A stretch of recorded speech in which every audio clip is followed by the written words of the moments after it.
Hello, this is Frankie Fierro, and this is my individual lesson plan regarding overhead throw for first grade.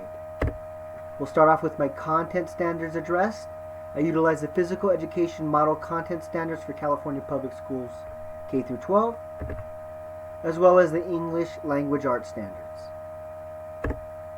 The lesson objective for my lesson plan. At the conclusion of this lesson plan, first grade students will be able to demonstrate and explain the overhand movement throw pattern. Students will also be able to follow agreed upon rules, build on others' talking conversations, and ask questions to gain clarity or additional information on something that is not understood. The materials utilized would be balls and cones, approximately 3 to 4 of each of those in order to have extra if need be.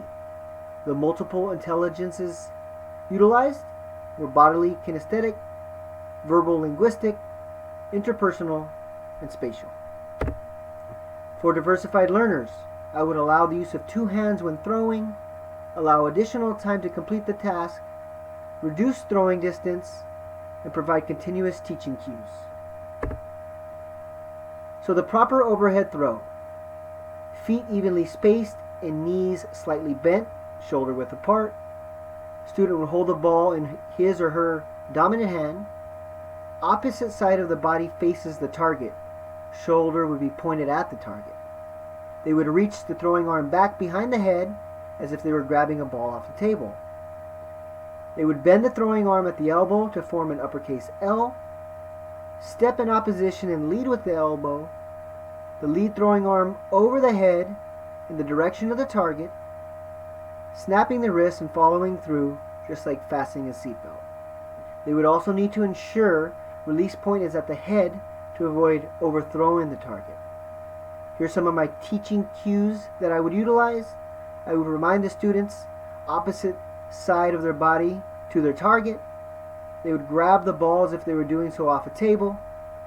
The arm is an uppercase L. They would fasten the seatbelt, putting it all together by stepping, twisting, and throwing. Here, I incorporated my YouTube demonstration.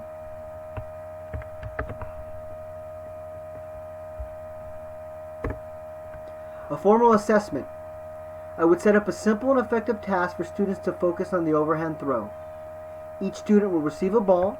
On the ground, in front of a wall, there will be individual cones. Each cone will be set a specific amount of distance from the wall. For example, the first line equals 5 feet, the second line equals 10, and the third line is 15. The student will start on the line closest to the wall to practice their overhand throw.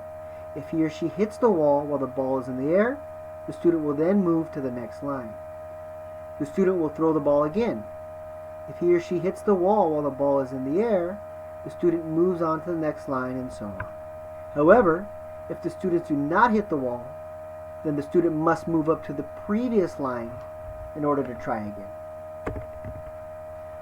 My assessment, or the rubric for this lesson plan, I broke it down into 4 stages. I have the advanced stage, the proficient stage, the basic stage, and the below basic stage.